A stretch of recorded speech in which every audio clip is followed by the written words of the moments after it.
So I'm pretty sure that this is one of the best ways to start out 2025. I know I spend a lot of my time talking about film photography and stuff like that.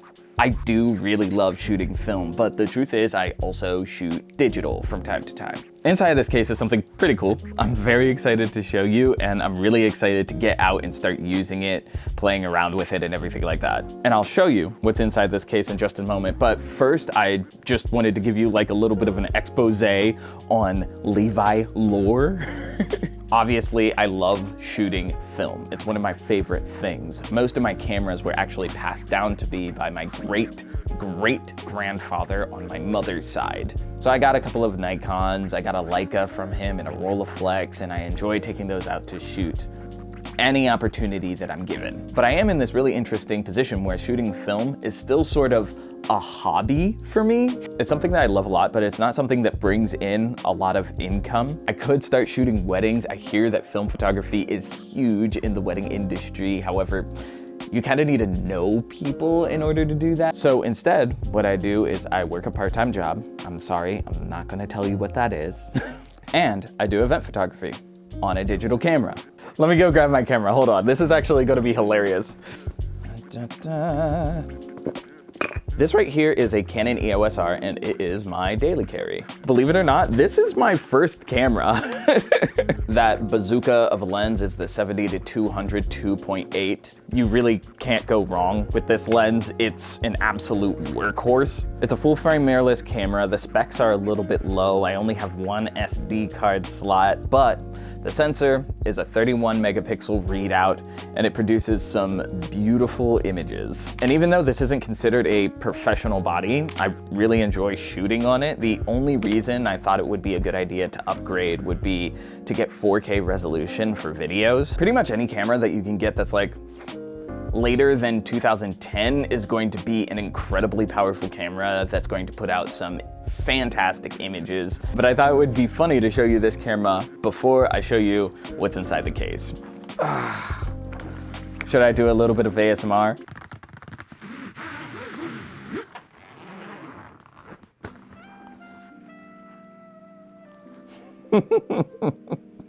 Honestly, you're not even gonna believe this. Whew. There's so many toys in here. No worries, I'll show you everything in due time. In due time, I promise. That right there is the Fujifilm GFX 100S2. Would you look at the size of that? And we've just got a beautiful medium format sensor on there. Now, in comparison to my Canon EOS R, this thing looks comically large. Now, like I said, the Canon EOS R is not a pro body, so it is a little bit smaller than what you would usually see out in the world. So a couple of people have been asking me if I notice the difference in size and weight whenever I'm using the GFX camera, and the answer is yes. Absolutely.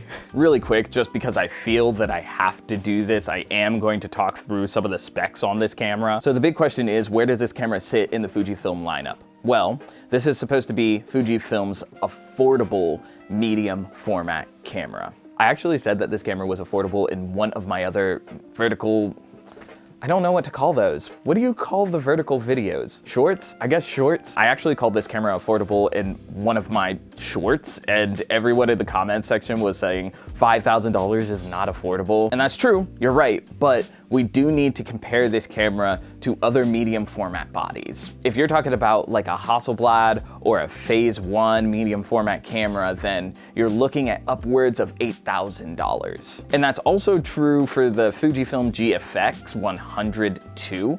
That's going to be their flagship model. Now remember, this is a 100S. It is just a step down from the flagship model. So there are a couple of things that this camera isn't going to be able to do that the flagship model can do, but honestly, not much. I mean, for example, this camera has dual SD card slots instead of a CFX Express card. And some people are saying that that means slower readout speeds, but for a medium format camera with 102 megapixels, this thing can shoot pretty fast. I mean, if you're holding down burst, obviously you're going to run into a buffering issue, but this camera is not for people that are shooting on burst. This is for people that are taking their time and thinking through their compositions. You also cannot pair this camera with the vertical battery grip. Now, other than those two things and a couple of shortcomings in terms of video capability, that's pretty much it. You're still getting a 44 by 33 millimeter medium format sensor, which is absolutely insane. You're still getting this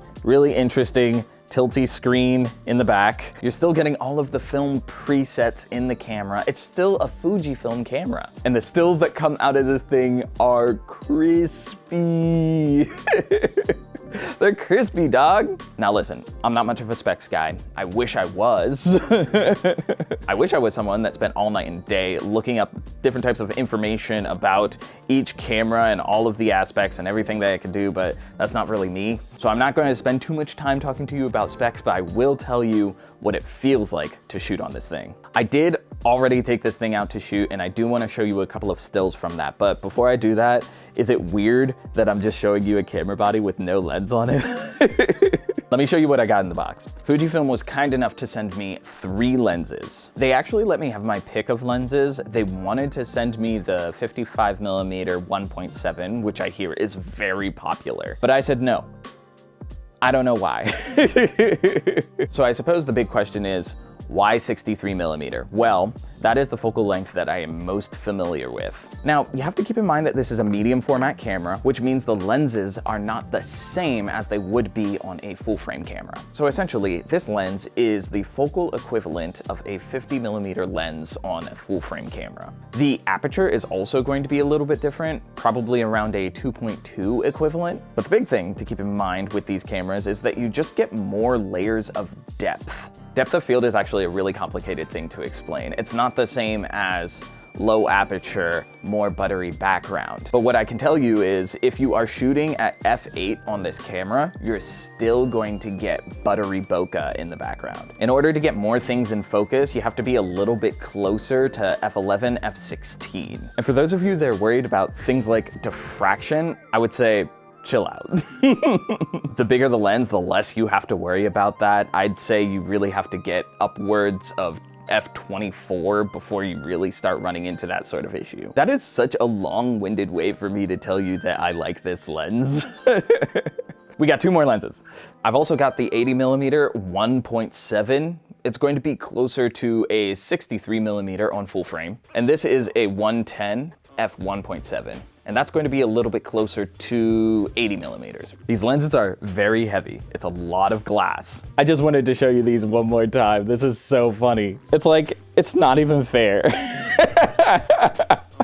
They're not even close. This is the largest and heaviest lens that I own in my kit. And I would say that this setup is just as heavy as the GFX with this small, air quotes, small 63mm lens. Yeah, so like I said, this thing is a behemoth.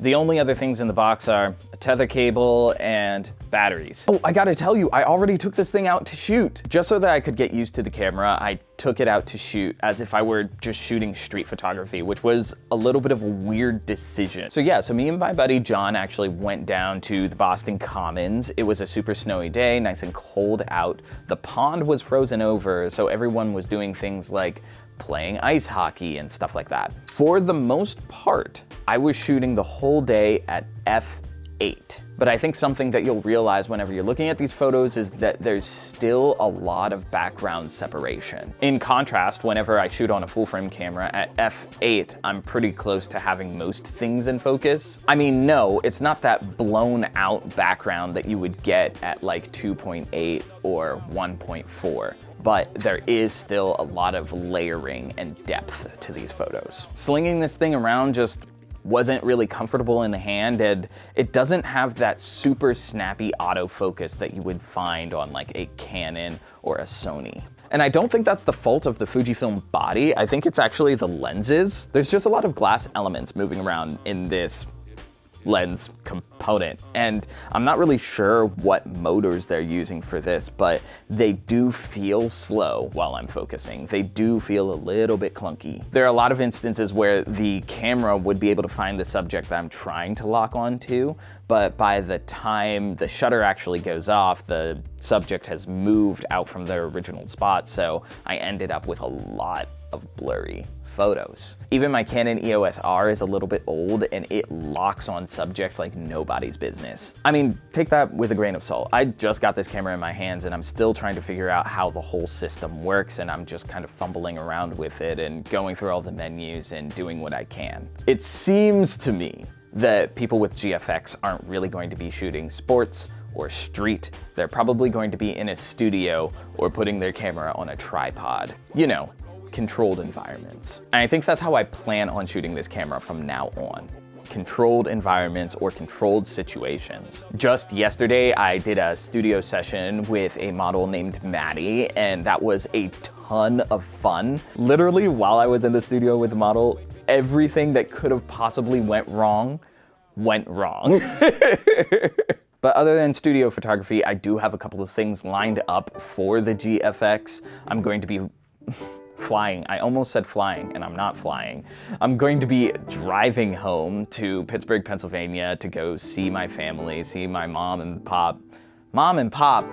I never have said pop ever in my life. I'm gonna see my parents, my mother and my father, take some pictures of them. And also I'm going to be checking out the photography scene down there, shooting a couple of photos of some people using the GFX. Hopefully I come back with something really good.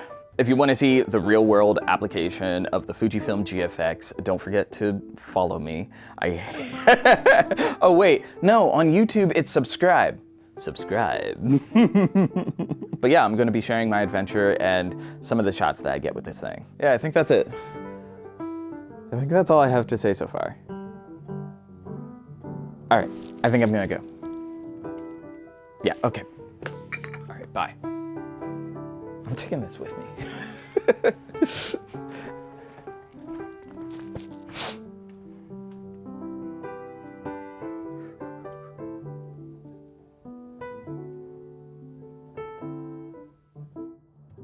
Down, and all of these train tracks are creating these leading lines to the sun. Like it drives your eye to that point. And then it's the city of Pittsburgh, you got the ice. But I want that tugboat back. I want that tugboat to come back. Oh man, I should have been shooting with this lens earlier. I did shoot with the 50 though.